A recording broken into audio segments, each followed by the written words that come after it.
No sense. So I'm starting the meeting and then I'm going to give Anna a call. I know, time flying. Yes.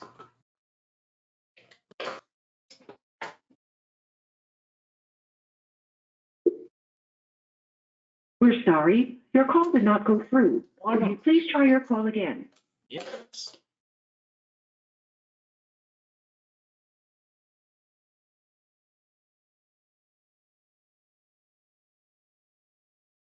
Right now.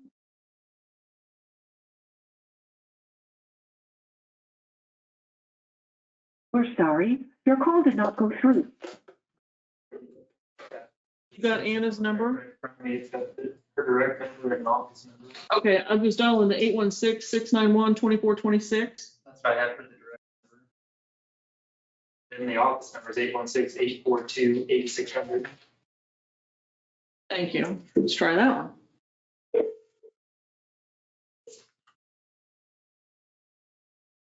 Good morning, thank you for calling the Stinson Law Firm. How may I help you? Hi, this is Janelle with Dickinson County.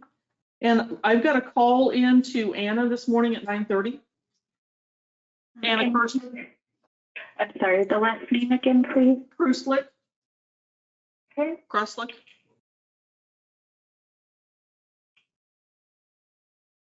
Great, I'll transfer you to Anna now. Have a Thank good you. day. You too.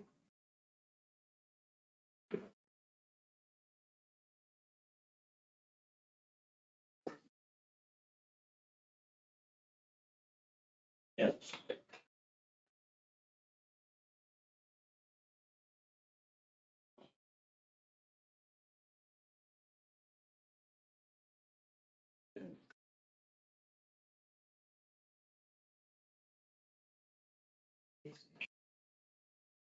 Hold on just a moment, and I'm sorry, what is your first name again, please? Janelle with Dickinson County. And I tried her direct number, but for some reason I couldn't Yeah. get through. Yeah, I don't know what's going on.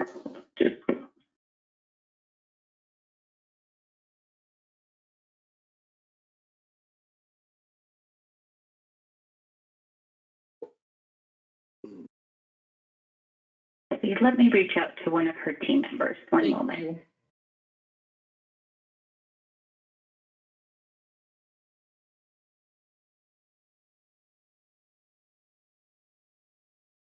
I'll send her a quick note.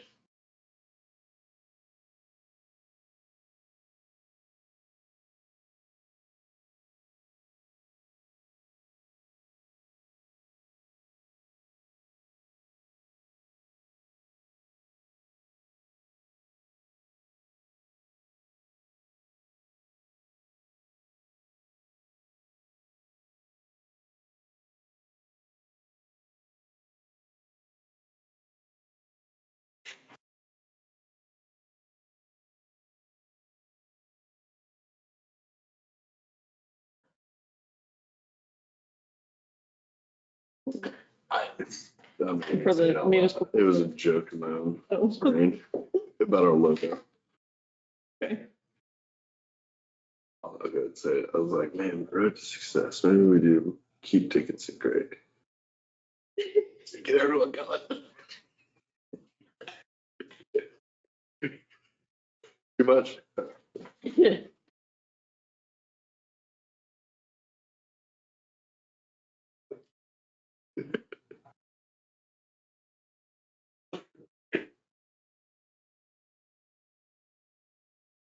Hold on just a moment. I have one of her team members reaching out to her, okay? Okay, thank you.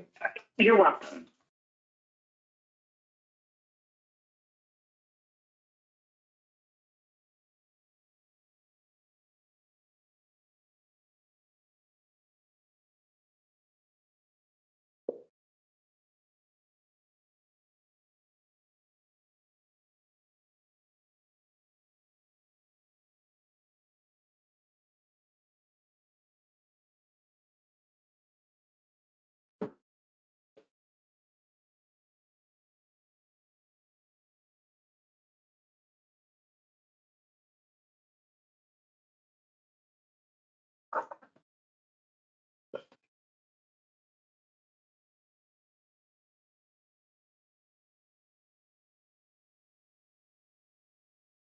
And Martin texted back, he will come in, so. Perfect, thank you. I wanted to ask Martin about the rock we're putting down. I thought it looked pretty soft to me. We're doing, I don't know. Maybe I'm beating a dead horse here, but I hear you. Yeah. I consider, I think I'm wrong. That stuff looked like chalk, more chalk than rock. And I'm serious, it really. Well, and I had two people, my neighbors go, you could have found any harder rock than that. No, you didn't. I said, I'll ask. Yeah. No. I said, but the road's great. They go, yeah, the road's great. Yeah. Mhm. It's one thing, it's the other, guys. Yeah.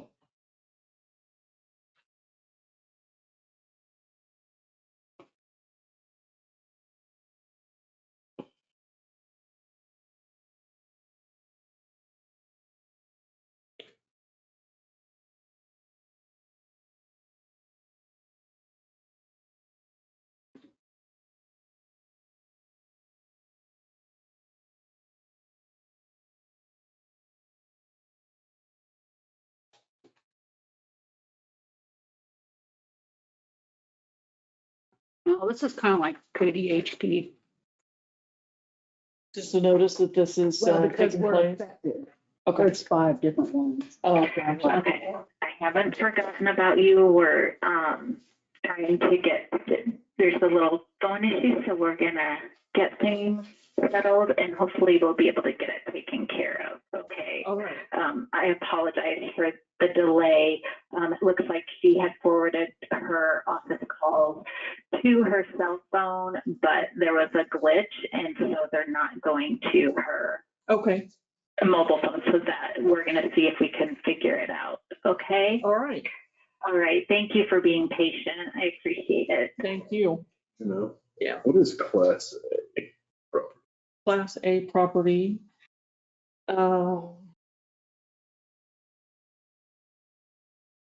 can answer it later. It's fine. I think that's the residential one. Lisa will be able to answer it because I think that is, she is coming in, yes, yeah. So I think that's what that one is. Noticed our appraisal value went down, so I was asked. Okay, yes. Really? Hmm, 121 to 114, class A. But we lost some land, I think. I don't know what this is. that's residential and yeah, Well, right there. 6. I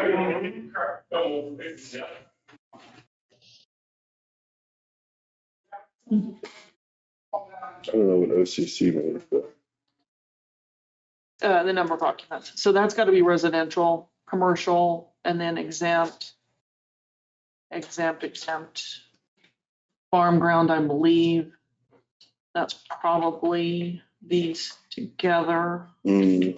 Yeah. Vacant is the V, utilities is the other one. Okay. Yeah. So do you want to go ahead and talk to Martin while we, Okay. oh, We got it all taken care of, so let's try this again, okay? okay, thank you. All right. Oh, you're welcome. Thank you for being so patient. Oh, thank you. Really appreciate it. Sure. Let's try this. Okay, thank you. You're welcome.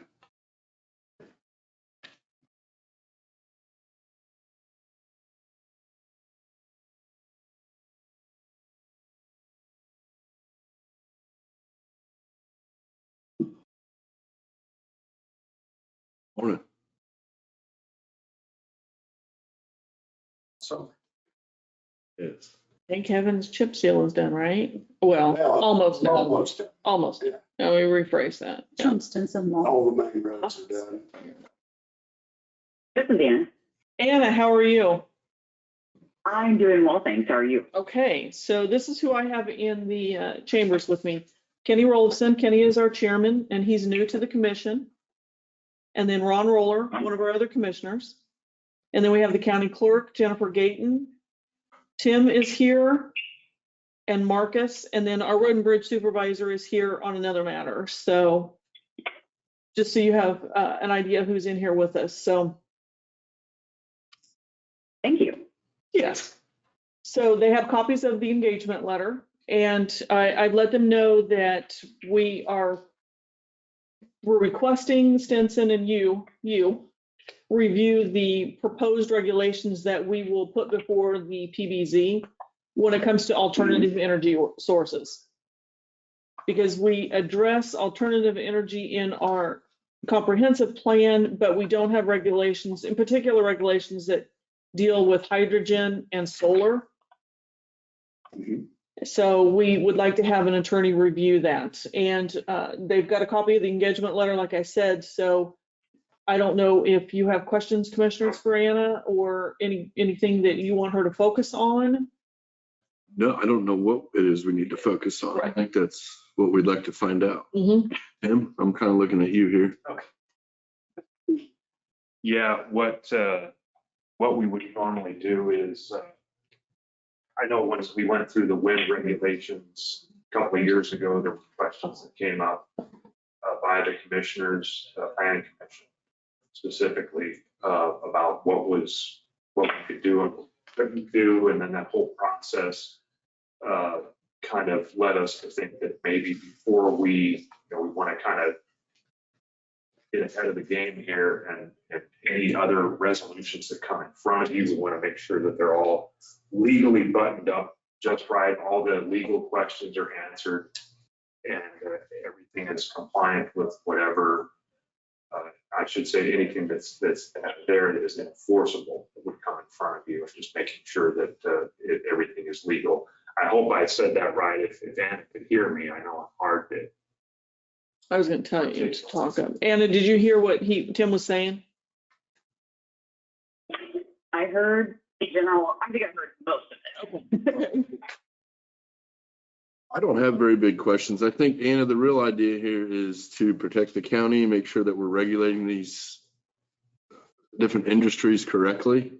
And more or less that we have a plan if somebody does approach the county with a potential application. That's correct. So, yeah. Right now, it's my understanding we couldn't even take those applications because we do not have any regulation on the book. Correct. So. And we're still operating under the 2-year moratorium. Correct. So so both of those is what we need to get caught up on and to get fixed. Is that something I figured you probably are interested in, but I'll ask for the records. Is that something you guys would be interested in doing? Are you capable of doing that for us? Absolutely. I actually have helped assisted some cities in the Kansas City area with some alternative energy regulations with respect to solar and geothermal. And so this is definitely something that I'm interested in and capable of assisting with. Another big topic going around is, I don't know if we want to bring it up, battery storage. Is that something we ought to be looking at too? Yes. So I think battery storage ought to be on your list there too. I don't know if that's considered alternative energy or not, but. It's an accessory use to alternative Okay. energy because they usually are located right next to or adjacent to alternative energy. They follow wherever alternative energy is. To be honest with you, those battery energy storage facilities are typically located near the grid where there's, potential there for them to tie into a grid. So, I mean, I know they can tie into a grid here, but I know Saline County right now is in the middle of having a from Texas come in and put a battery energy storage facility in right on it's kind of like the holy grail of locations for these things because it has access to like 3 different grids at that one location. And so that's why they're located there. The chances of us actually getting a battery energy storage facility here at this point, no one has inquired about it. And so, but it would be good to just kind of address it. But there's nothing really on the horizon. I don't foresee anything here that would really make Dickinson County necessarily stand out the way that one location in Saline does. But like I say, it's always better to be prepared. Yeah. What about a topic that came up at the North Central Regional meeting was data. what are they calling them? Data centers, Or, yeah, the data centers, but the AI and stuff. I'm taking it as what it's for. Mhm. Is that something that or is that just a normal, do we need to regulate that is my question? Yeah, we will, because it would be, the facilities usually are quite large. And they require all of whether it's, I would say that the cryptocurrency, the AI stuff, and from what I've read, the hydrogen energy, not the hydrogen wells, the hydrogen energy plants, all require a substantial amount of water. And that's going to be the main thing that will come up when we start discussing these, as far as, given the fact that we are kind of in a part of the state where we aren't quite, like what Western Kansas is yet, but I said it's coming down the pike with us where water may become an issue later on, groundwater. And those facilities, I'm thinking specifically of hydrogen energy production facilities. Those, from what I've read, take up to about 200,000 gallons of water a day for their process. and I know Anna's got experience on the cryptocurrency side of it. So, But that's just the main question, the main impact that I think we would see going forward with, whether it's not the battery energy storage, but any of the other energy facilities minus the solar. So you've got hydrogen, and you've got in particular, and those data AI storage facilities. All of those require a lot of cooling, and they require a lot of water. well, and since you passed the moratorium by resolution, you've directed the PBZ to do the research on this. And we'll be, come back with looking into regulations. that. And like I say, I'm still basically, I just kind of broke ground on it. I've not really gotten too deep into it. So it's possible that the way the system is set up, that's the water doesn't become that big of an issue, because I know that when I was in Western Kansas years ago, and they built the old plant out there in Finney County, we made them recycle a lot of their water into the system, back into the system, so that it's quite as much in the long run. So, and that's probably what we could probably require on these two, but I'll still have to do some research on it. That's really the only questions I have. Okay, Sounds like she's capable of helping us in that direction. Stinson is. You have a question? I don't have any questions.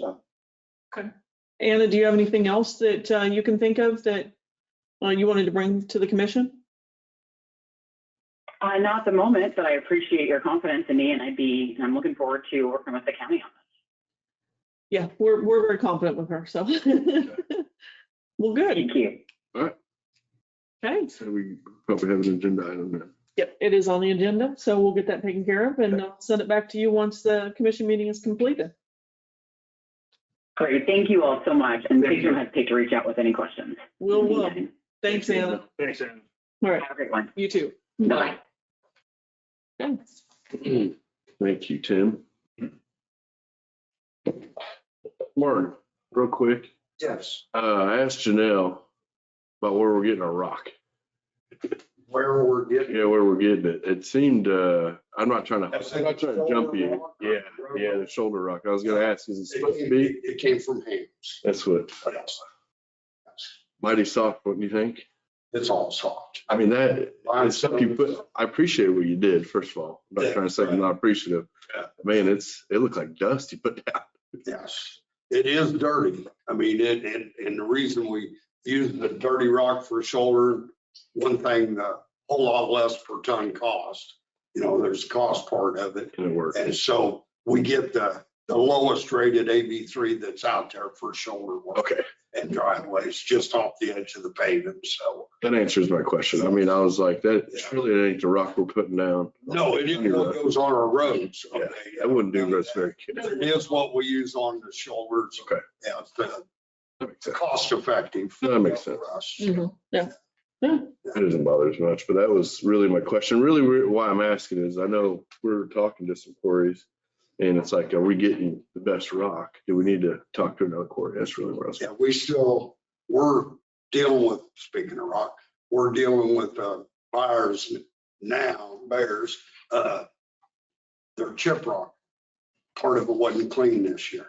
Oh, okay. I don't know if their wash plant was down and my truck drivers were hauling it. It was coming off, wet off the belt. Mm. But right now we got about 300 tons sitting down at Dillon. We've been sending pictures back and forth to Randy and the date we hauled it. And right now we're getting ready to offer him, you either take it back and rewash it Mhm. and give it back to me, or take it back, do whatever you want and give me new. You know, we survived because of other piles of rock, but down there on Key, I Right. ended up having to go to Hope and use my rock there and then out of my yard down here and haul from the yard. That's why it took a little longer on Key Road. It was so dirty that it just plugged up the chip spreader over and over and over. And they sent a man out and he took a test. Of course, I know he was company man, said, "Hey, it don't look too bad," you know, but I'm telling you, it just didn't work.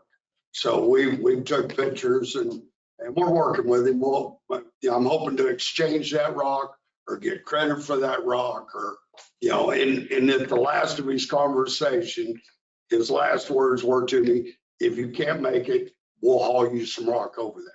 Well, we had enough of our spare piles around that we got basically through with our chips. Have you looked at Hope's? Because I think they bought from Bayer. Yes, and we went down, yeah, of course we did, yes, but it seems to be bad. So our theory is, which, because we keep records, we can tell him what days we Bought haul. it. Okay.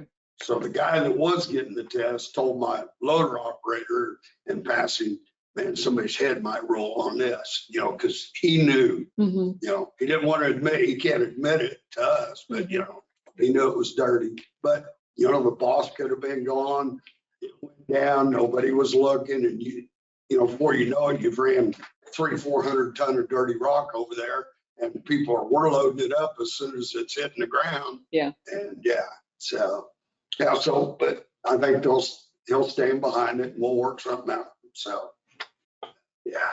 Before, Anyhow, but the 1,400, we might as well mention it. Everybody's mad about the drop off. Okay, the drop off's been there forever and ever. Amen. We have been applying for 15 years to get financial help to make a shoulder, redo the ditches, extend the culverts. As in, we got that mile between Jeep and Key, which maybe, I'm telling you, when it does get done, everybody's going, "Why can't you do the other miles?"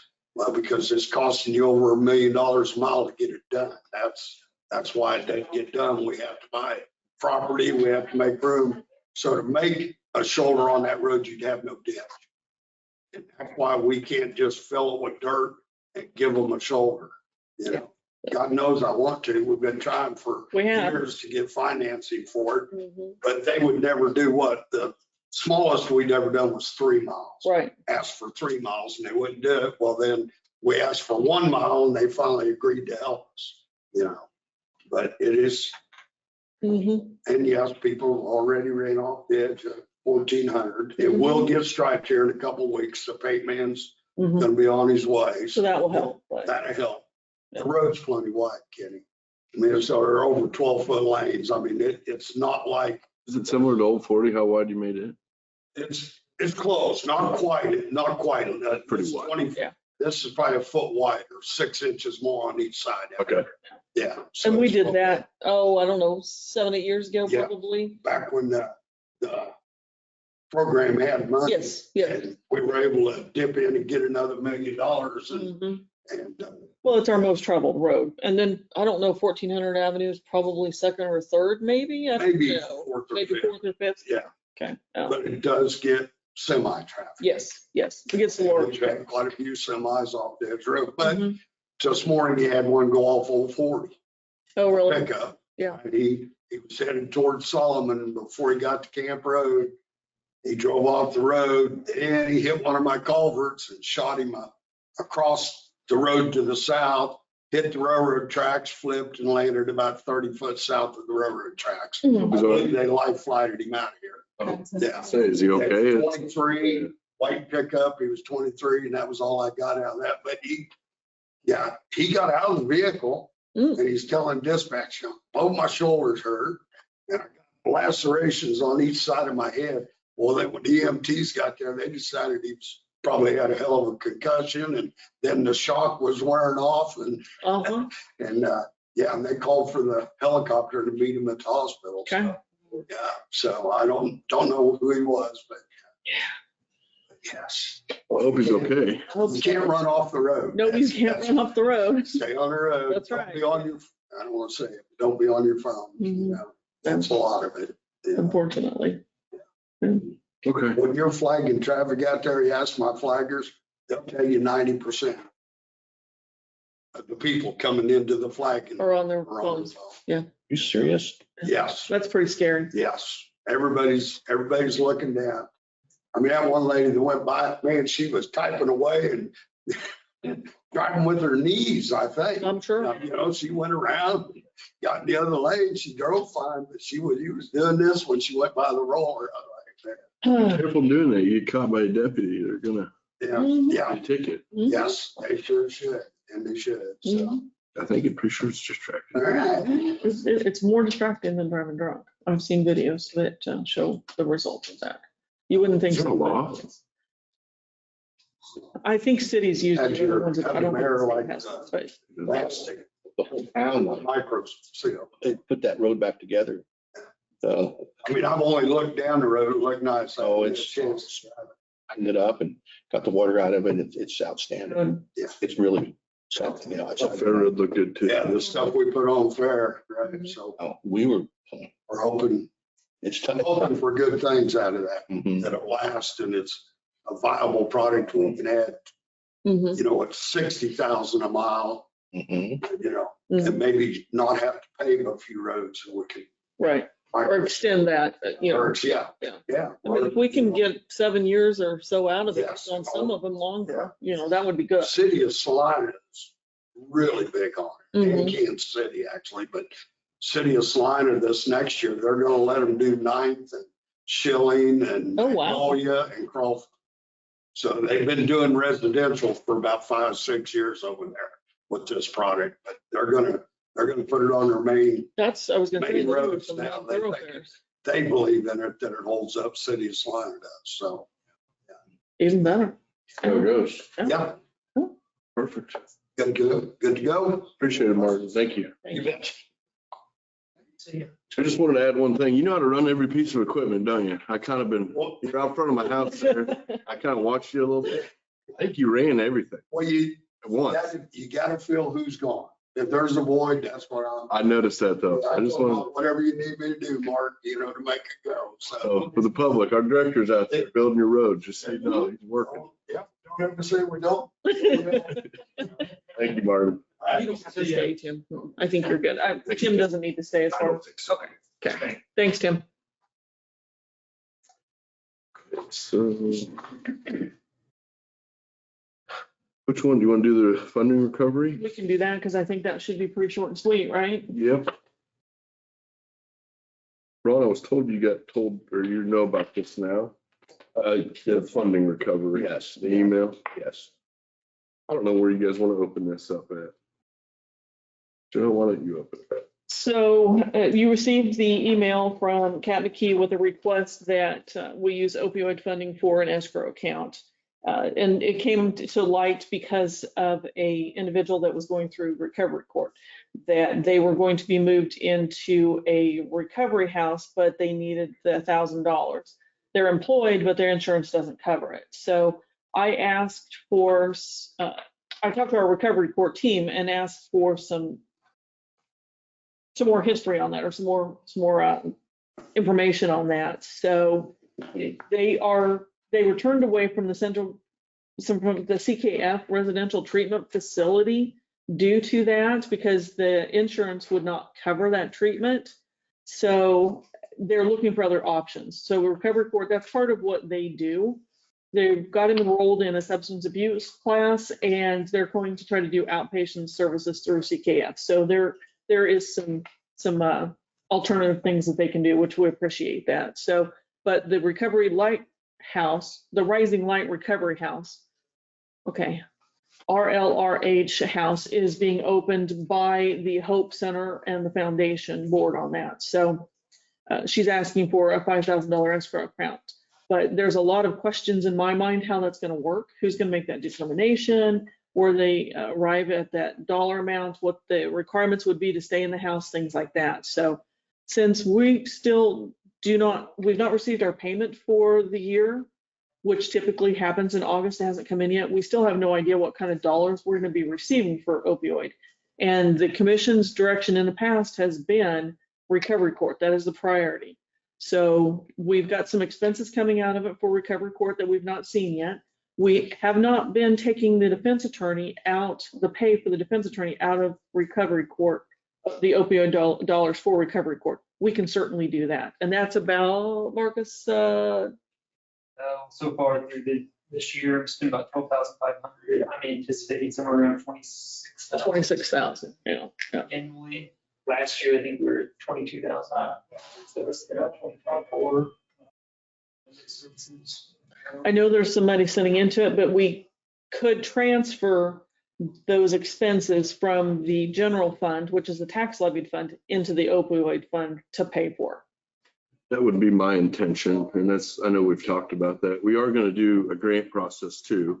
First of all, we want to see what came in this year. So in other words, whatever's remaining and we know it's gonna be needed for next year, then we can have a conversation about. But I want to back up a second. These individuals broke the law, got charged with a crime, and were given the opportunity for a drug court program.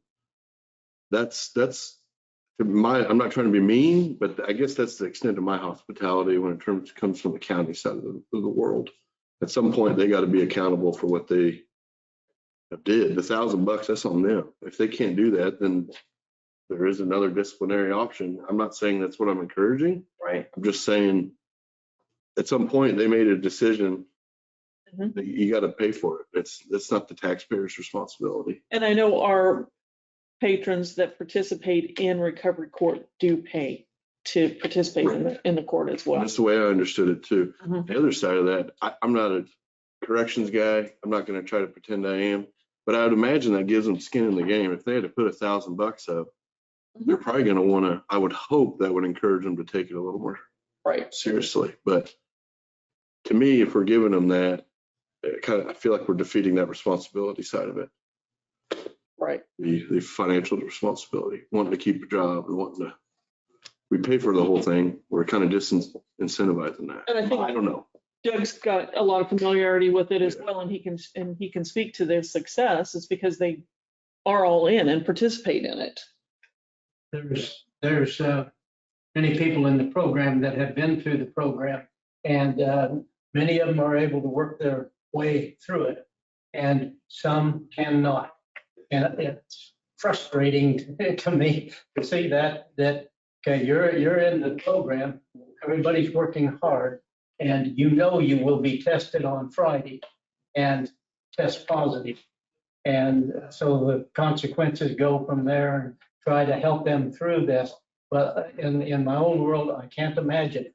I know I'm going to be tested on Friday. Why wouldn't I be clean? But the addictive drug is such that many just can't get off of it. I think that's the other side of where I'm coming from. If we start paying for it and they fail, we just wasted our money. And that failure should be on them, not the county. That's not our failure. That's the individual's failure. And that's the other side of it. So there's a lot of people working on those programs and trying to help those folks avoid going to prison, and the consequences of that, because it's about $105 a day for any person to be in the prison. And, we're trying to help them through this. And now, by the same token, there's a lot of good results, but in my world, I would expect that to happen. And then I would hope that these other situations would not come up and cause the problem for them. We want them to be successful, just like everybody in the room does, wants them to be successful. But boy, I've never seen a drug like this that is so addictive that I know I will be tested over here on this day, but I can't resist taking that drug. And because my friend came by or something and now I test positive. I don't understand it. Yeah, I don't think a lot of people do. I Mhm. think a lot of people are in that boat. And I know some families that are involved with that, with children or whatever in their families, and it takes so much money constantly that the families are now broke Yeah. and the individual is still the same. And they're breaking families after families after families, trying to, you want to look after your siblings or whatever. And then it takes all your resources and you can't sustain yourself then. Right. That's what's sad. So.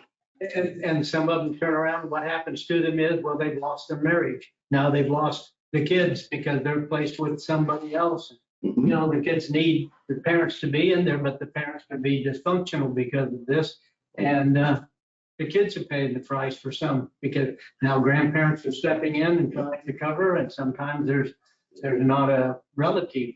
So I think you have a good path forward with funding a program that we have seen success on in the recovery court, and then we'll open up a grant application process once we know what dollars are coming in, once we see what the expenses are going to be, and we'll start that process then too. So could they file for that grant process if they're needing help with this, instead of giving them the portion that's put on to the side? When the grant opens up, I don't see why not, right? I mean, I know We could do it by case instead of, that way you have more control over it. Yeah, I think it's an idea. I think Chrisanne mentioned that Erie County's, they're just in the works of getting their recovery court started. I believe that they're putting 100% of the opioid dollars into their recovery court, and that's a lot. That's probably the initial cost to get it started. Dixon County did see this as a priority years ago, and we went ahead and funded ourselves to make sure that we could get it up and running, because at the time opioid dollars weren't an option. So there's other counties that are now using those opioid funds to also get the programs going, get this started. And so I think it would be a valid use of our funds to continue to support that program and keep that rolling. and we know that there is a limit on the length of time, the number of years that the opioid dollars will be coming in, but then the hope is that we'll have a program that is self-sustaining or close to self-sustaining. I would almost argue that there could be a real argument that we should consider putting all of our opioid money into our drug court program, not only to finance it for this year, next year, but perhaps for the next 20, 30 years, depending on the amounts we get. Right. I realize it's not a huge expense, but I'm just throwing that out there. That's probably a valid argument. I think there's that argument can be supported also, that really provides, because obviously we don't know what's going to come for the years to go with all of, as we're looking at property taxes and we're trying to find places to reduce, that kind of provides some sort of support for recovery court going forward, and that doesn't fall back on the taxpayers. I think that really would give you an opportunity to make sure that this is funded moving forward, at least until obviously these opioid dollars are not going to last forever. And it may still be the most responsible way is to budget some dollars in the general fund. And then at the end of the year, we transfer knowing that those funds are there. And that will provide that property tax relief ultimately, because you'll still see carryover into next year. And so you'll actually still see that property tax relief, or otherwise, if we don't budget it and then the opioid dollars don't come in, then you're kind of up with it. You don't have that funded. So as of now, we still budgeted for in the general fund for recovery court. And that may still be our most responsible way to do it, just to ensure that we do have some funding in case the opioid dollars just stop coming in. Because we don't really know what's going to come in year to year. And I think seeing what comes in this month will be eye-opening for us, because I think we received somewhere around 30-some thousand in 2024 and then 59,000 last year. It's just, and so far we've received, I think, $8,900 this year. It just, until we see some consistent receipts coming in on that, it's really hard to get. The drug court program, correct me if I'm wrong, I think it was 25 or no, it was more than that. It was like 40,000 to run. Five, I was thinking between Five. the defense attorney and then some of the expenses that they have submitted to us for the recovery court graduation and some monitoring, things like that. And if we just assume that that's gonna naturally, wages are gonna go up and We've seen that already, and yeah, I think last year, out of the general fund, probably around $34,000 in 2024 that came out, and slightly higher in 2025. If we were not to use those dollars to help. Yeah.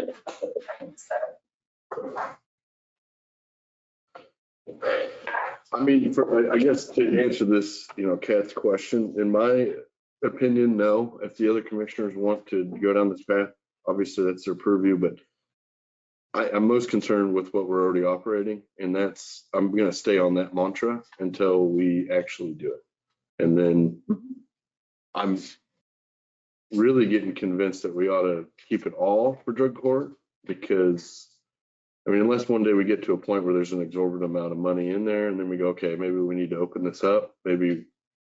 But for now, if you do the math, we're not even 2 years funded. Mhm. So, that's my opinion, I guess, but. Okay. Yeah. Okay. Let's move on. Okay. Well, whenever Lisa and Peggy want to come. Yeah, do you want to hear from Jennifer too? Yeah. Update? Yeah. Skipping me, so I'm just like, all right.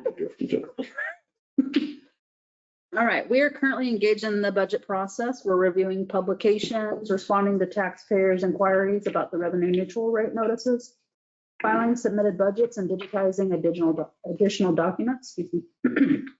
The primary election for the city commissioner race in Abilene took place last Tuesday, August 5th. Among the 4,603 registered voters, 867 ballots were cast, resulting in an 18.84% voter turnout. The 6 candidates advancing to the general election are Debbie Lytle, Alan Beyer, John Kohlhoff, Cy Taylor, Bruce Johnson, and Rebecca Perkins. Our election audit is scheduled for tomorrow at 9:30 a.m. in the commissioner meeting room located in the courthouse. Additionally, we will conduct a canvass next Thursday, August 14th at 1 p.m., also in the commissioner meeting room, where 11 provisional ballots will be reviewed. Anything of note? Good election? Smoothly. Went smoothly? Sat down there all day because we had the new poll book. I was gonna say, did you get your new equipment in there? We're using the demo to see how they went before we And it made worked purchase. well. They worked well. The only thing I could see changing is maybe the layout, because it was backing up by the front door. I didn't care for that. So maybe bring it in a little further and guide them through. Sure. So we can have a longer line, because this was a smaller election. We have, right there, 4,603 registered voters. And this year for Abilene. So imagine a bigger election, bigger turnout. I don't want the congestion by the front door. Sure. So I think it was encouraging. Her poll workers also really appreciated the poll books too. I think it made their jobs run so much more smoothly. Of the public. The public, okay. I think I so. know we had a few concerns, but You always have that, no matter what we do. so make sure nobody Everybody went through them. did it. Yep. Just a teaching process, And I did have my supervising judges from other locations come watch actual voters checking in on these, because they will have them at the next election so that they can kind of see how it works. Give them the live view instead of a demo view. Sure. And the DS200s. They kind of viewed them, but you don't want to get in the way of a voter putting them in there, but Right. they can see from a distance how they're sticking them in the machine. So good purchases then. We got the DS200s in this week. So, Okay. no, last week. We got them in last week at the new week. So by November, we'll have all of that running and going again and. Yeah. Okay. I'll probably deploy my girls to some of the newer ones that are being adjusted, and we'll have different layouts for each polling location based on them. Just so we can have good flow, because, Abilene taught me lessons that I wanted to learn for other ones before we go more into it. Thank you. Yeah. See if she can't come up now. Okay. You guys want to hang out 15 minutes? I'm sorry, I wasn't reading this side, Jennifer. Did you? We're gonna talk in regular meeting. Yeah, we'll have you do do your note of the results. Yeah, I'll redo it again. The newly assigned section. What'd you say? Oh, yeah. Oh, she put it in there. Perfect. I want to see the red. Oh, okay. Perfect. Jennifer's gonna do all of those communications. That's good. Hey, Brad, this is Janelle. No. Would you ask Lisa and Peg to come on up to the commission too? please?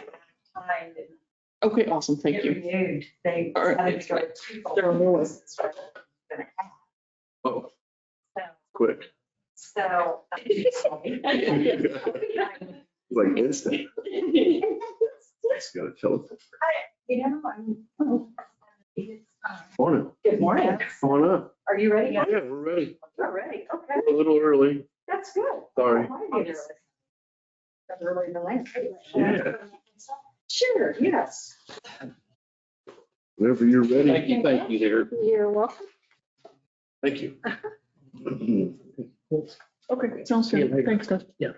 And you don't have anything you need me to report on other than tax sale for next week, right? You guys want to hold on? Okay. Sounds good. Thank you. So, Go ahead. good morning. Good morning. We are just going to visit a little bit this morning about valuation of heavy trucks and what we've seen. The revenue neutral rate letter went out about a week and a half, 2 weeks ago. And so, as always, the appraisals office gets phone calls. The purpose of that letter, as you guys know, is just to let them know what the levies potentially are going to do, where to go for hearings. That's about the extent of it. However, it also shows prior year value, current year value. So a lot of calls do get directed in our office. Heavy trucks this year, I know I talked to you earlier this year about it, went up in value. Obviously, we're getting some calls on those. A lot of that, we tried to hold down the value for as long as we could. We are held by statutes, guidelines, everything by the state of Kansas. During the COVID years, prior to COVID, values were just normal. I mean, you could go out, you could expect to buy what you wanted to buy at the price you wanted to buy it at. COVID hit. As we all remember, everything was sitting in the ocean waiting to be distributed and prices skyrocketed. So we tried to take into consideration what could be happening and how we could help our taxpayers and not just throw it and hit them until it's stabilized. We were hoping they'd come down. So what we handed out, Peggy is going to go over this with you, and she does a fantastic job. She is our personal property appraiser and is just wonderful at what she does. I try really. The top part up here just shows exactly how we're supposed to value it per PDD guidelines. That's what's actually in the book that we have. And so then I broke it down to what we actually did per year. So, and you can see that we kind of put in 22 and 23, 10% capped, if you will. So it couldn't exceed an increase of 10%. In 24, we're realizing that those prices weren't really leveling off or going back down to your 2020. So we said, well, we better be upping it a little bit. And so we did a 20% cap in 24. However, anybody that brought in a new purchase, a brand new purchase, we didn't put any kind of cap on it at all. We valued it exactly per the guide. For anything new coming in. So it was just on stuff that we already had during that COVID time. Then after review, again, in 25, we decided that we could not put caps on it at all. And so I listed out 3 different things that happened in 25 and kind of explained them a little bit down below. Because in 25, we felt like the values really did stabilize. So again, we discontinued that 10 or 20% cap like we had in previous years. We also took into consideration and did a fair value pricing on anything your antique value vehicles are 1990 or older. So we assume a 1990 vehicle is in the same condition as something newer. So we did what's called a fair value on those vehicles. And then something else I found once I took over, started personal property, I found that a lot of people prior to me were not valuing, how do I want to say, they kind of took the easy way out. We have a minimum value sheet that we can use on several different occasions. But when you do heavy vehicles, you have to go out to Price Digest, look up by VIN what the retail value is, times that by 83%, and you get your wholesale value. That's what our value is. People weren't doing that. They were falling to that minimum value sheet. So there's a lot of vehicles that were just $2,400 when they should never have been that price whatsoever, because they should have been valued per PBB guidelines.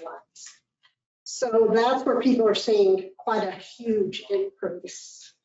And I did an example on the very back page, and you'll have a chart that shows you what Price Digest wholesale value was and how it was actually valued. And then again, per year, what we were doing for those years. So you can kind of see that we really did keep values down. And so they actually got a couple years that they really weren't paying what their value should have been. And so that's kind of going to be what we let them know when they come in, that you're really now paying a value that should have been all along. But because of COVID, we were trying to keep that cap in play. It's kind of like similar to what the state is wanting to do with like a rolling average of a cap. I mean, we're trying to keep the taxes down is not necessarily an appraiser's job to do, really. I mean, we have to value fair market value, but we also watch that market. And that's when I visit with you guys, like about the index study, when I do an index study and I'm saying, okay, across the board, we're looking at a 4% index increase. That's kind of what we did with trucks. We really figured that they were going to stabilize a little bit faster. I mean, I really did figure, oh, this is temporary. It's, you know, supply and demand. Once we get that back on track, life's going to be much calmer in the truck department. It has not. If you go out to look at a vehicle or try to buy a vehicle, you know as well as I do, what was 40,000, you're now looking at 80 to 100,000. I mean, that's just the facts. Just so you know, everything that we did for the caps, it was documented. So if there was a question, we were by statute, because we can deviate from guides as long as it's documented, and it was every year.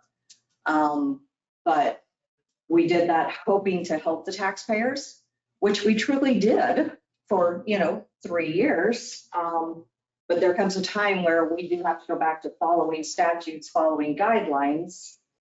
And this is fair across the board. I mean, it literally, if somebody's value was going up, they got a cap. If it didn't, I mean, we did not exceed what we said we were going to. We kept it with that reason.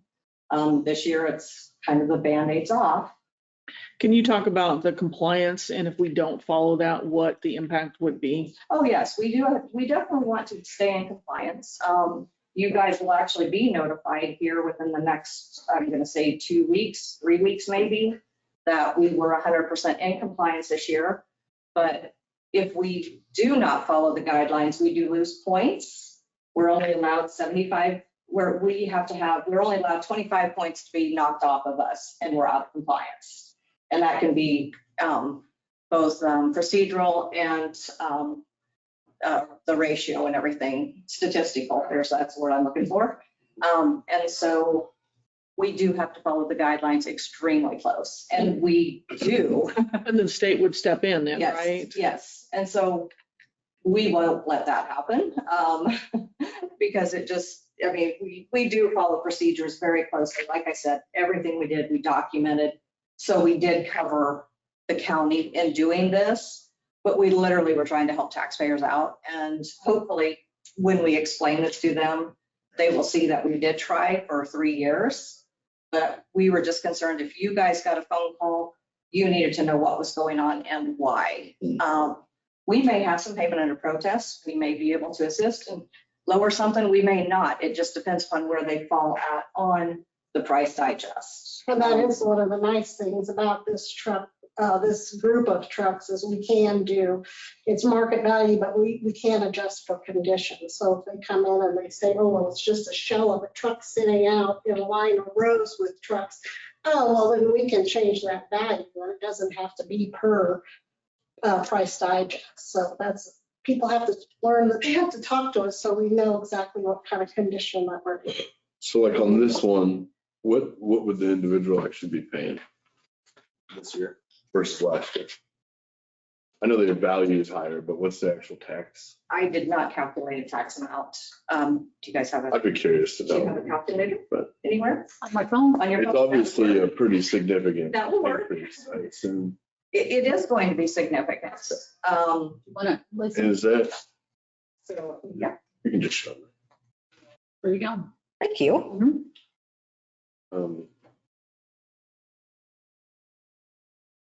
Yeah, we're not gonna make very many people happy with this one. No. What do you think, Ron? So what happens with leased vehicles that aren't owned by? How's that handled? Say that again. The leased vehicles. Leased vehicles. Vehicles. Yeah, like, the producer sometimes will lease a vehicle for 2 or 3 years, because they don't. they're gonna I keep it. would guess if it's leased, it would go through the leasing company. Okay, And those are typically exempt from taxation because they're usually inventory. Okay. Okay, so the, What about- yep, 247 would have been Vehicles, last year's. tax. $247. $247 to 2024. Let's go back to that. Did you hear that? No, I didn't. $247. $247 for 2024. Okay, And up to around 1,300 for this year. so this is the one, okay, this is the one Leah talked to me about today. This is probably one, we did not pull a specific name or anything like that, because there's a number of them like that. We definitely, our job is to follow the guidelines. But they can see that on these notices. That's where the calls are coming in, because it shows you Yes. 24 taxes, now what your 25 taxes Yes. are. Mhm. People are not happy with that. And they're saying how long did it go? Our approach to the whole thing is going to be basically what we are doing here today. Showing them, okay, this is what we did in, 22, 23, 24. 25, we are still seeing increases. And by state guidelines, state statutes, we have got to follow the price digest and value accordingly. So for those years, you guys did get a healthy tax break because we tried to hold that value down for you. But it's kind of one of those things that it comes that time where everything is stabilizing, nothing's coming down in value. If it does, their values will get adjusted downward again. I mean, that is the nice thing is it's literally put by a fair market value and price digest does all of that.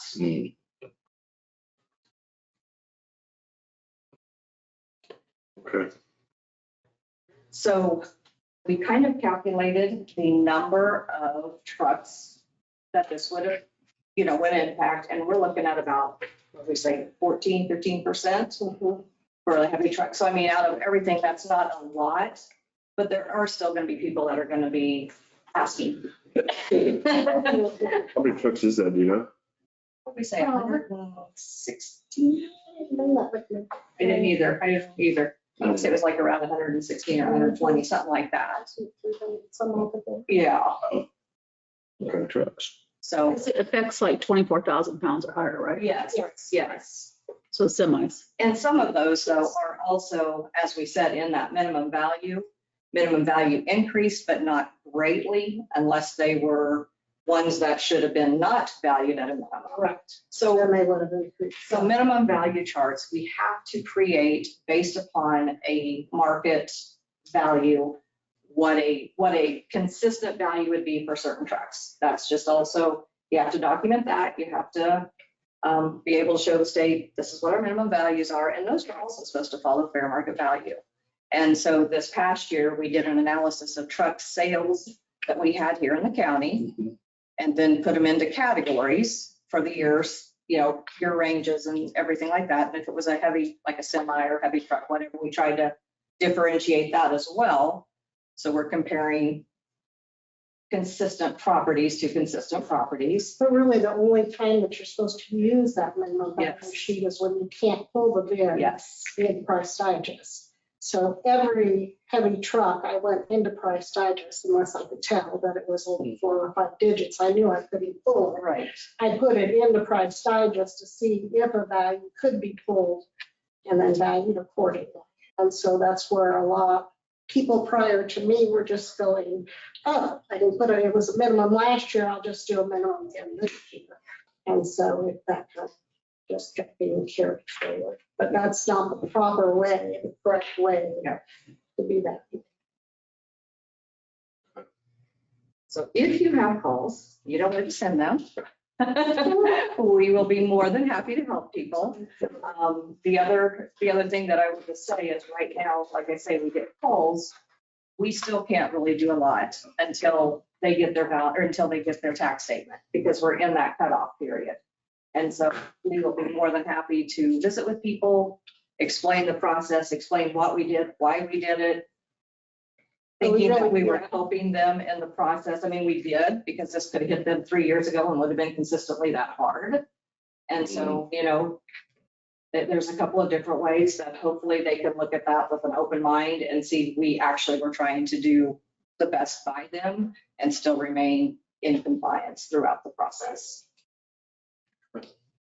You might want to mention if they do want to do a payment under protest, the time and how to do that. While We you're here. do. When they come in, we tell them what they need to do. Yes. While we're talking about it, while we're listening. How do they do a payment under protest as well? When they get their first half of or when they get their tax statement, they go to pay their first half of taxes. That is the prime time to go ahead and do a payment under protest. The forms are always available in the county treasurer's office, but that form does have to accompany their payment for us to be able to, process their request. So we really don't go into as much detail as we've probably gone into here, because then that would be considered a hearing. Well, we're just explaining, yeah. But to them. Yes. In case anybody's listening though, and they are Absolutely. happy with that. Absolutely. But we also Change. encourage them when they get their value notices in May, they Yes. really Yes, have to look at them closely. Yes, Yeah. because ours go out the 1st of May, and we do have 15 days that they can come. And unfortunately, it's very similar to real estate. They get that little piece of paper and they just toss it. Then they get the tax statement and it's a shocker. Mm. And that's when, we do get some calls and that's okay. That's what we're down there for, is to explain what's going on and how we can help them if we can, or what our next steps need to be. I don't think I have any other questions. Just like for an example, normal normal vehicles, Mhm. they are evaluated at the correct amount and then you're getting taxed the full amount, right? So this is the only situation where we were not. Yes, Yeah. any trucks, your trucks, all vehicles. Okay. Okay. Yes, yes. So anything tagged 24 pounds or greater, or 24,000 pounds or greater. 24,000. Yes. 24M or Tractor greater. trailers and stuff. Yes, yes. 1620s, we value them downstairs. That's straight line depreciation. That does not get affected. Okay. Yes. Mm. So, like I said, to me, it's a small amount, and yet it's an amount that anytime there's concerns, it's something that we need to talk about, or at least let you guys know about. So, Well, yeah, and $1,000 increase, I mean, that's gonna bite some people. yes, I feel like that. yes, I don't know if all of them are like that, but that one would bite me a little bit. It's yes, yes, an extra 1,000 you didn't account for, so. yes. Well, thank you for coming in and explaining it. I appreciate that. We encourage the public to reach out to Lisa if they have any questions or want to do a payment under protest. You bet. You bet. Thank you, ladies. Have a Have a good great day.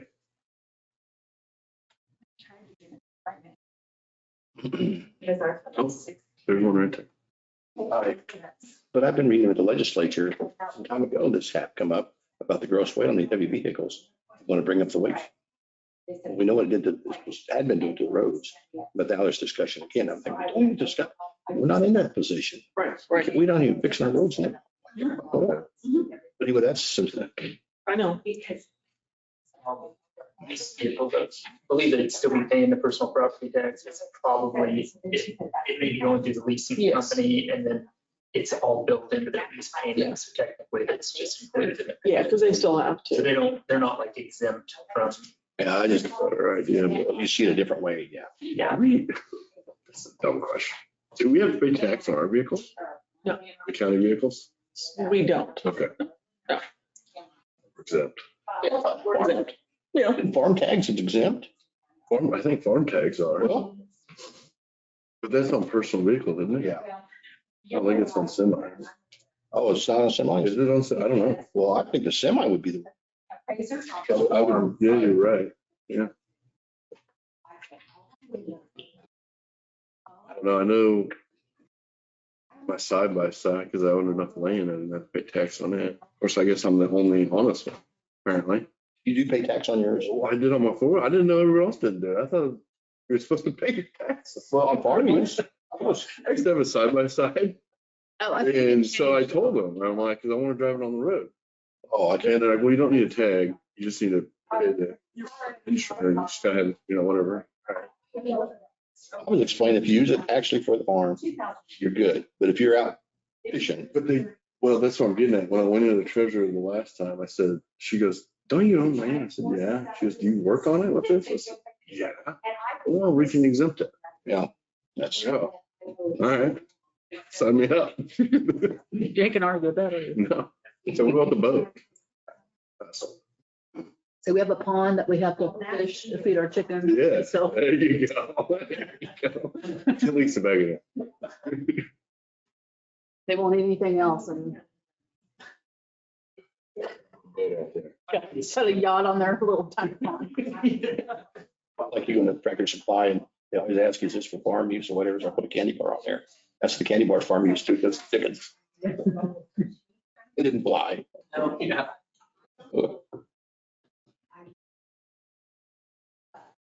Every little bit counts, so it's out there. That's from Scott. Yeah, I read it already. Oh, I didn't read that.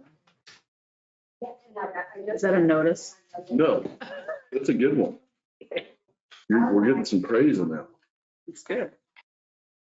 I wish you would have wrote everybody in there. When we said the commissioner.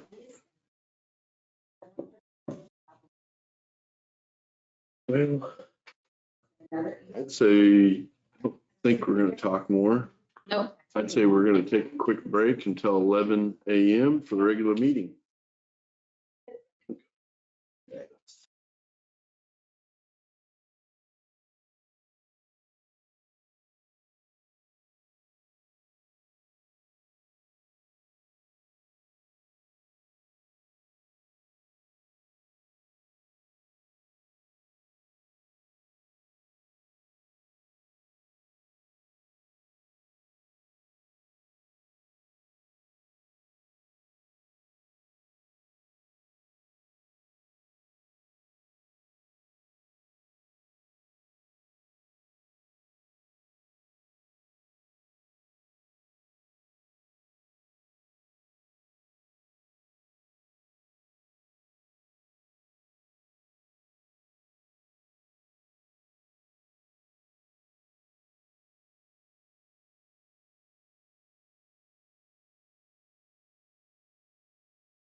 That meets us, right? Yeah.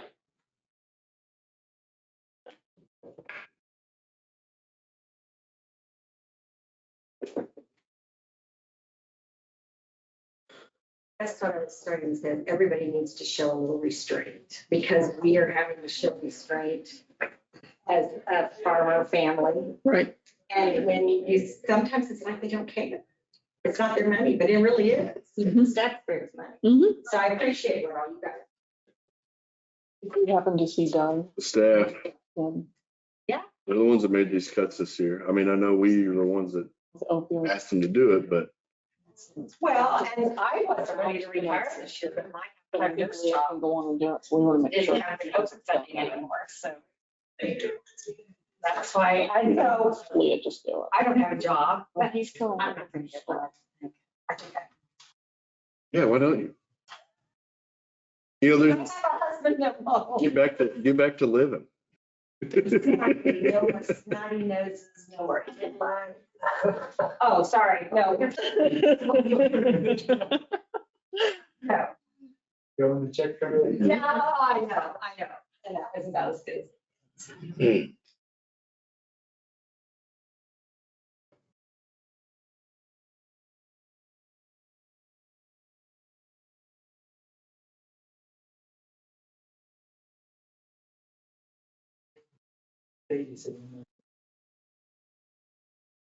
Sales tax is staying, I was gonna ask you about that. Is that, I mean, it came back up from last month, so, but you remember they're submitting it 2 months behind essentially. And some businesses are better than others. Sometimes they're paying monthly, sometimes they're paying quarterly, biannually and I was gonna annually. ask for. So, and we don't know. So you record it as you receive it then.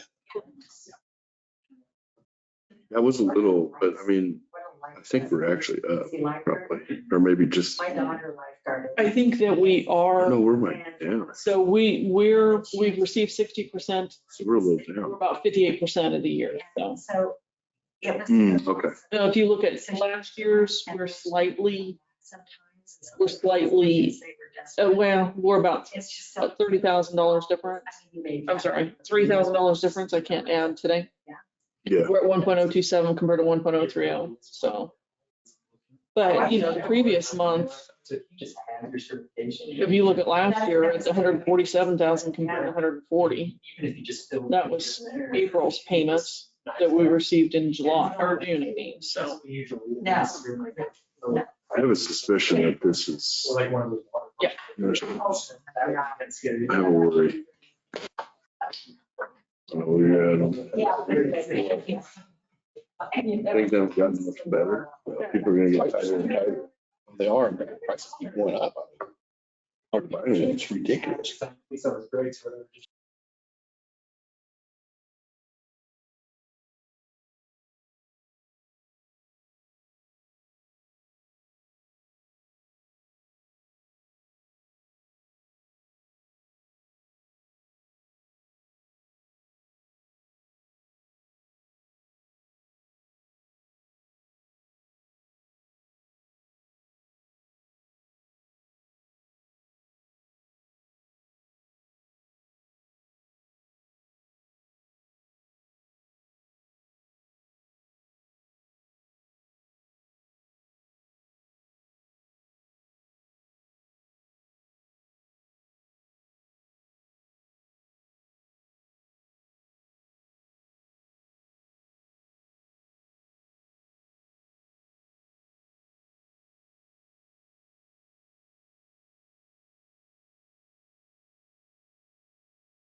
After they, Just to be feet up. I think when everything is. Because they're making money. He said, yeah, until they got to replace the herd. that gets sold. That's what it was. And everything wears out. Cattle, hard on equipment, fences. You gotta replace all that stuff all the time. They tear the heck out of stuff. What, any diseases getting out of Oh, control? yeah, all you gotta do is get on the phone and call. Disease or be high, and all of a sudden the market will just do this. Break everybody. It's that sensitive.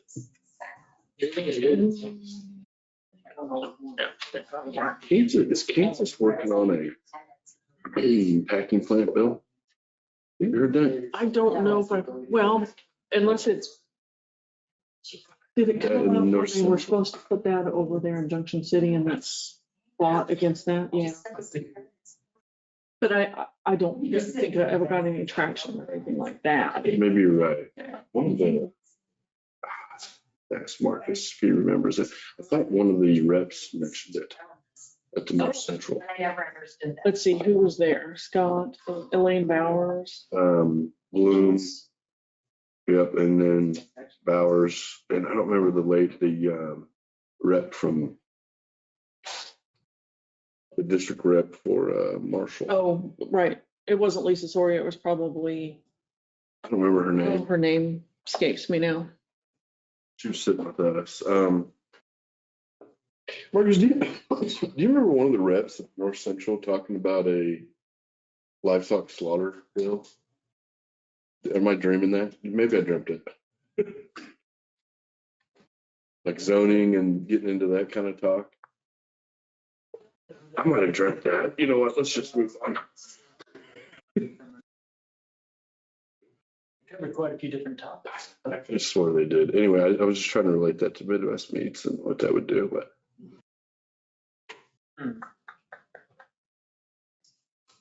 Come on. Crazy. What is her name? With that, Oh, gosh. We gotta start. Off the ball today.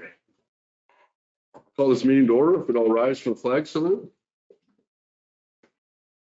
I pledge allegiance to the flag of the United States of America and to the republic for which it stands, one nation, under God, indivisible, with liberty and justice for all. Thank you.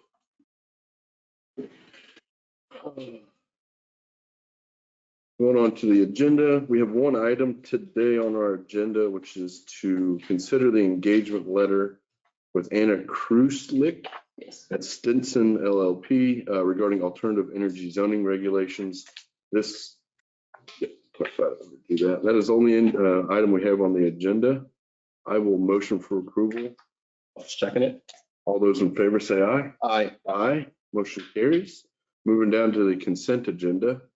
The minutes are provided in our packet for July 31st meeting. Expenditures of $3,720,663.63. Health insurance of $494.30. Hand checks for $3,665.45. SD security wire for $4,617. And indigent, I can't say that word, defense, $17,400. I move to approve the consent agenda. I'll second that. All those in favor say aye. Aye. Aye. Motion carries. Moving to commissioner comments and committee reports. I'll kick this week off.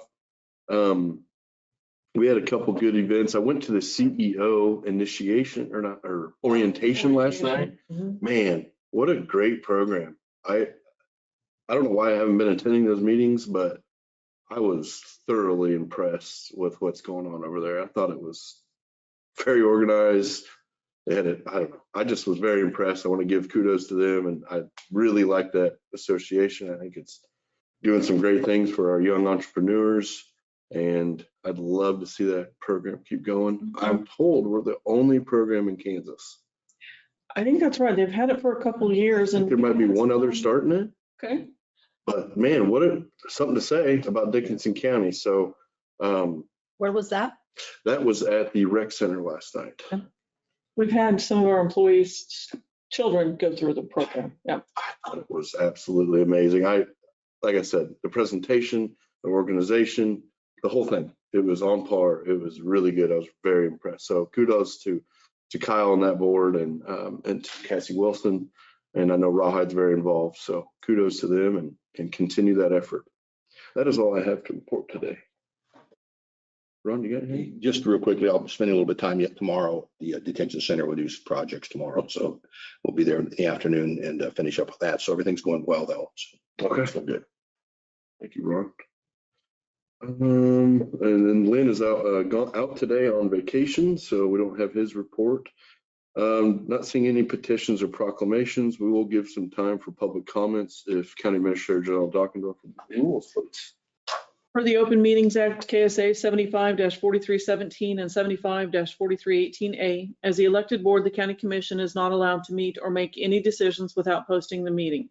They are only allowed to act on items on the agenda which they set.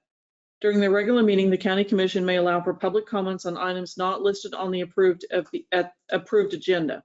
It is at the discretion of the county commission if they allow comments on agenda items.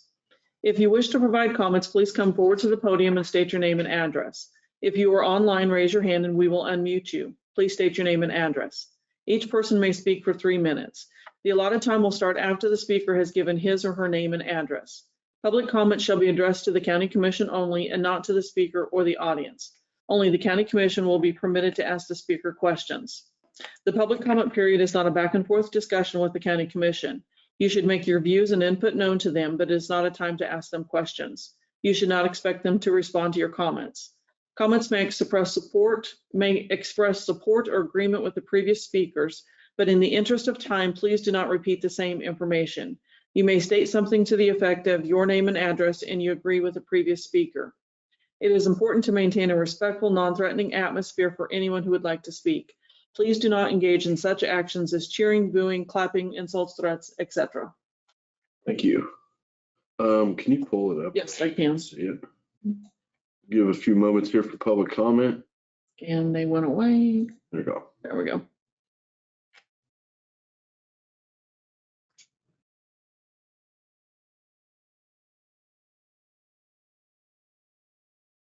Public comment. We'll go ahead and move on to the report from county officers.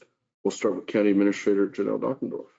Commissioners, the Public Works Department has completed the county's portion of the chip seal for the year. They ended up on Key Road, and they are going to go help a couple smaller communities, Hope in particular, with some chip seal. So, and then in a couple of weeks, we'll start paint striping. So we had to get all through our asphalt work, if you will, before we could go back and do shouldering and chip seal work. So, and we're going to paint stripe 33 miles of chip seal. We've got 2 miles of the micro seal, which is on Fair Road, 30 miles of asphalt, and then we're going to go ahead and restripe about 30 additional miles to follow the MUTCD regulations, make sure that we're following federal law on that. So I wanted to visit just briefly, and we talked to Martin at the study session on 1400 Avenue between Eden and Union Road, the shoulders there. So I know that there were some citizens that believe that we were widening the shoulders on 1400 Avenue. We are not. That was not part of the proposal or the bid that was accepted with Schilling. We have a high-risk rural road, HRRR grant through KDOT that we will be widening the shoulders on 1400 Avenue between Key and G. But that's the only portion that we were approved for. And that's an over $1 million project. So it's very costly. I know that there was also some concern about the rock that was being used on the shoulders. West of Rural Center, there's more rock because there's more shoulders.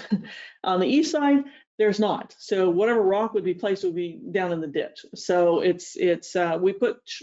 Schilling put rock where they could. So we're doing everything that we possibly can to apply for grants, but we've been applying for, we've applied for that, I don't know how many times, and have always been rejected. And finally, we were able to get a mile in, and that was it. So, but we'll keep trying. Public Works Department is also out mowing and blading roads. I know it's awfully dry, but they're doing what they can to try to take care of them and keep them up. We do have a meeting next week with KDOT, who reached out to us about the approaches to I-70. So we're going to see what they would like to propose for that, which I'm sure that they want us to take them on. And for me, I don't think that's a wise idea, but we'll see what they have to say. Treasurer is interviewing for her open position. A couple other reminders, and Doug's not going to be in here, but the tax sale will be next Thursday at 10 a.m. in the courthouse basement meeting room. If you go onto the treasurer's website, there's a list of guidelines and a list of the taxes or the properties for sale. And as Jennifer had mentioned, the commission has a canvas of the primary election next week as well at 1 PM, and it'll be here in the commission chambers. And then on the 21st, we have our fiscal 2026 budget. So looking forward to getting through those things and appreciate everybody's hard work on that. Likewise, thank you. Thank you. And Doug Thompson is not here today, so we'll hear a report from him. Go ahead and move on to notices and communications from County Clerk Jennifer Gayton. Okay, we received a notice from the Surface Transportation Board of a decision and notice of interim trail use or abandonment for a portion affected on the Harrington line. To view the entire notice, go to the county website, to the county clerk's page and under notices. Also, I'm going to give an election update, what's happening in my office. We're currently engaged in the budget process, reviewing publications, responding to taxpayers' inquiries about the revenue neutral rate notices. Also, the primary election for the city commissioner race in Abilene took place last Tuesday, August 5th. Among the 4,603 registered voters, 867 ballots were cast, resulting in the 18.84% voter turnout. The 6 candidates advancing to the general election are Debbie Lytle, Alan Byer, John Kohlhoff, Cy Taylor, Bruce Johnson, and Rebecca Perkins. And our election audit is scheduled for tomorrow at 9:30 a.m. in the commissioner meeting room located in the courthouse. Additionally, like Janelle said, we will have the canvass next Thursday, August 14th at 1 p.m., where the commissioners will review 11 provisional ballots. Thank you. That's it for me. Thank you, Jennifer. Mhm. All right, moving on to our agenda item is to consider the engagement letter with Anna Kruslick at Stinson LLP regarding alternative energy zoning regulations. To briefly explain this,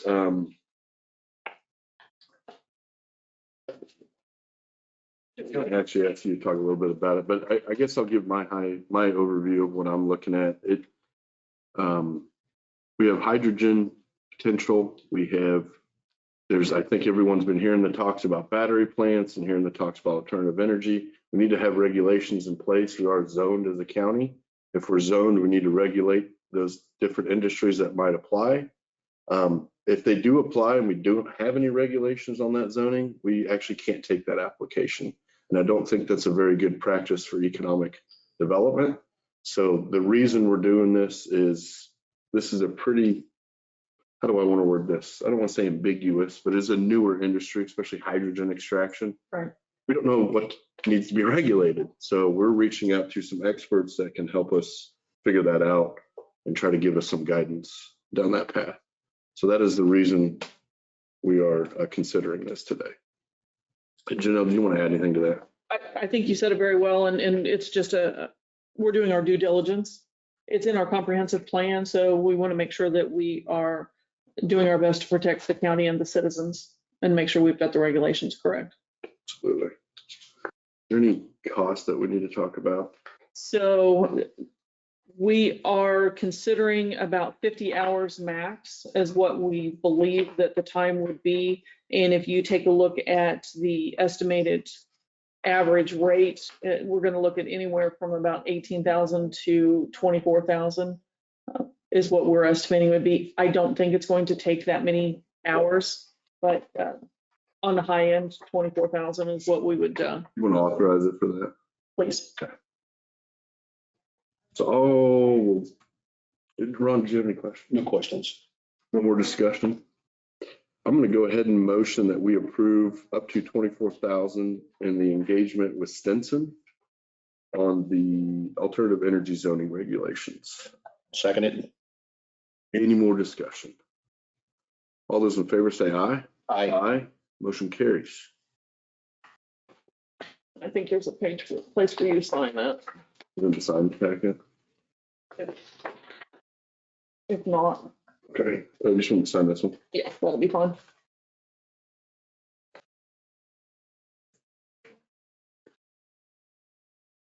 I would say it also follows the moratorium. He's written all of it. You want me to sign that? Let me see it. I'll get another one. I'll scan it in and just save agreement. Yeah, I've got another one in here. Okay. There we go. Thank you. No, as I was saying, it follows the moratorium requesting that the PBZ board look at the regulations and what we need. So Doesn't mention that before.